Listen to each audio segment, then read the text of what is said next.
আজকে নিরামিষ রান্না করব। তো নিরামিষ রান্নার এই আমি আইটেম করে এখানে গুছিয়ে নিয়েছি। তো আমার মিষ্টি বন্ধুরা, তো এই যে এখানে আমি নিয়ে নিয়েছি কলাথোড় কেটে পরিষ্কার করে লবণ মাখিয়ে আমি জল ঝরাতে রেখে দিয়েছি। আর এখানে আমি বাঁধাকপি কুচিয়ে নিয়েছি। তো আর তার সঙ্গে আলু আছে কুচানো। তো আমি বাঁধাকপির ঝাল করব। আর এই যে আমার ফেভারিট খাবার, মানে এটা হচ্ছে আমার ফেভারেট, খুবই খুবই ফেভারেট বড়ির তরকারিটা। তো আমি এই বড়িটাকে রান্না করব, সর্ষে পোস্ত করে বড়িটাকে রান্না করব। এটা আমার ছেলে, আমার হাজব্যান্ড, আমি খুবই পছন্দ করি সর্ষে পোস্ত বড়ি রান্নাটা। তো আমার মেয়েটা পছন্দ করে না তেমন একটা, বড়িটাই পছন্দ করে না তেমন একটা। তো আজকের রান্নার আইটেম এই। তো আমার মিষ্টি বন্ধুরা, আমি রান্নাটা দেখাচ্ছি, এগুলো তো প্রত্যেকটা বাড়িতেই এরকম রান্না বান্না হয়ই। তো আমরা যে খাবারটা ডেলি রান্না করে খাই যেভাবে, আমি সেভাবেই আমি দেখাচ্ছি। তো আমরা তো মেয়েরা সবাই সব রকমের রান্না বান্না পারি।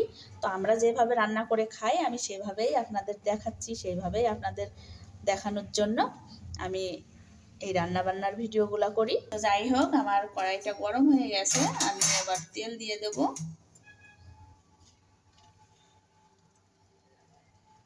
আমি প্রথমে কলাথোড়টাকে ভাজি করে নেব, তারপরে রান্না করব আমি বাঁধাকপিটাকে, তার লাস্ট ফিনিশিং রান্না করব একেবারে বড়ির তরকারিটা করব।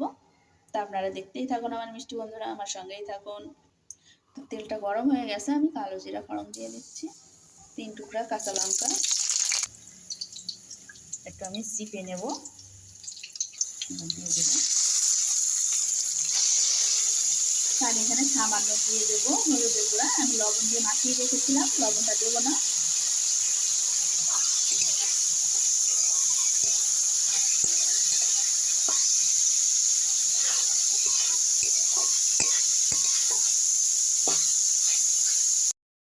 কলা থোড়টা ভাজা হয়ে গেছে খুব ভালো করে। তো আমি এই সময় দিয়ে দেবো হালকা পরিমাণে একটু মিষ্টি, নাড়াচাড়া করে দিয়ে আমি নামিয়ে নেব। হয়ে গেছে, আমি নামিয়ে নেব। তো আমি কলা থোড় ভাজা তুলে নিয়েছি, এই কড়ার মধ্যে আমি তেল দিয়ে দেব। তো বাঁধাকপির ঝাল রান্না করার জন্য আমি আলুগুলো আগে প্রথমে ভালো করে ভেজে দেবো। এর সঙ্গে আমি কাঁচা লঙ্কা দিয়ে দিয়েছি, দিয়ে দেবো পরিমাণ মতো লবণ, আর দিয়ে দিচ্ছি হলুদের গুঁড়া। আমি এবার দিয়ে দিচ্ছি আমি কাঁচা জিরা।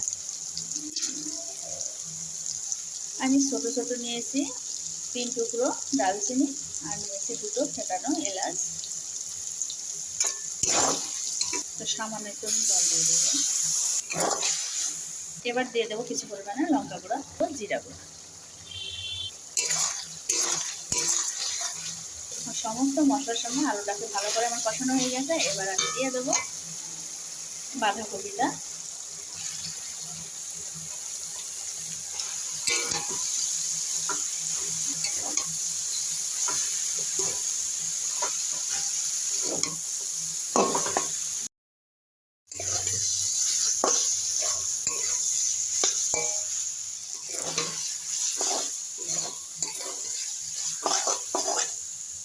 রান্না হয়ে গেছে, আমি এবার নামিয়ে নেব।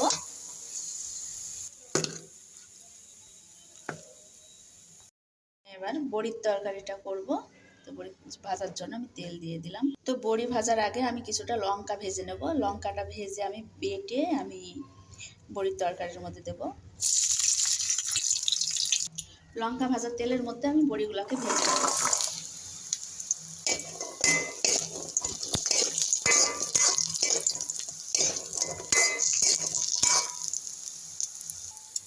দেখো বড়িগুলো আমি এভাবে ভেজে নিয়েছি, আর একটু কাঁচা কাঁচা থাকলে বেশি ভালো হতো। বড়ি কড়া করে ভাজলে পারে বড়ি খেতে একদম বাজে লাগে, ভালো লাগে না, বড়ির টেস্ট থাকে না। তো বড়ি সবসময়ের জন্য একটু কাঁচা কাঁচা রেখে ভাজলে পারে সেই বড়ি রান্না করলে টেস্ট লাগে খেতে। আমি বড়িগুলো ভাজা হয়ে গেছে, তুলে নেব।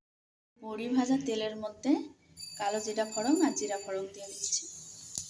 আমি তখন তো দেখালাম লঙ্কা ভেজে নিয়েছি, লঙ্কাটা এখানে বেটে নিয়েছি, আর সামান্য পরিমাণে জিরা আর সরষা আর পোস্ত নিয়েছি, আমি এটাকে শিলে বেটে মশলা করে নিয়েছি, দিয়ে দিলাম। লবণ দিয়ে দিচ্ছি, হলুদের গুঁড়া, মশলার বাটি ধোয়া জলটা দিয়ে দিচ্ছি।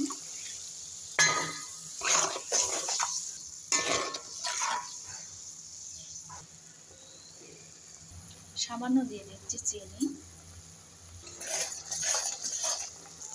মশলাটা আমার প্রায় কষানো হয়ে এসছে, তো আমি এই সময় দিয়ে দিচ্ছি ভেজে রাখা বড়ি। বড়িটা দিয়ে আমি মশলার সঙ্গে একটু ভালো করে কষিয়ে নেব।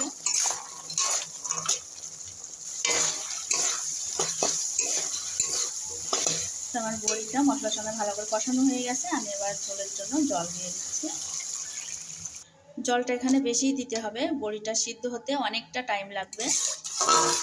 তো আমার এখানে বড়ির তরকারিটা হতে থাকুক, আমি আর বাকি কাজগুলো সেরে নিই। সর্ষে পোস্ত বড়ি রান্নাটা আমার হয়ে গেছে, আমি নামিয়ে নেব। তো আমার এখানে তেলটা অনেক বেশি আছে, সেজন্য আমি এখানে তেল দেব না। তো আপনারা চাইলে এখানে তেল অথবা ঘি অ্যাড করে নিতে পারেন। তো আমার তেলটা বেশি, সেজন্য আমি কিছুই দেব না, নামিয়ে নেব আমি এবার। এগুলো যদি আর একটু মোটা মোটা হতো তাহলে আরও ভালো লাগতো দেখতে। বড়িগুলো একেবারে ছোটো হয়ে গেছে।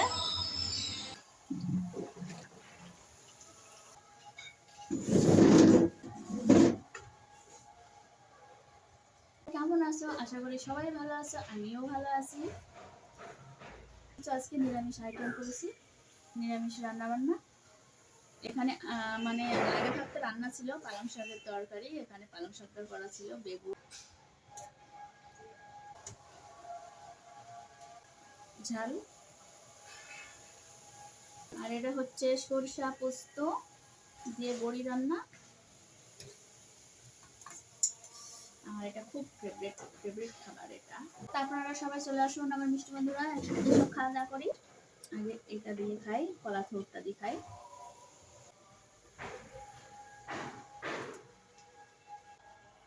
মানে দুই বাড়িতে কাজ হচ্ছে, আমাদের বাড়ির মাঝখানে। পিছনের বাড়িতে টাইলসের কাজ হচ্ছে, সামনের বাড়িতে হচ্ছে আপনার হচ্ছে ছাদ ঢালাই দেবে, ওখানে শাটারিং এর কাজ হচ্ছে। মানে দেখছেন টুকটাক আওয়াজ আসছে ভিডিওর মধ্যে।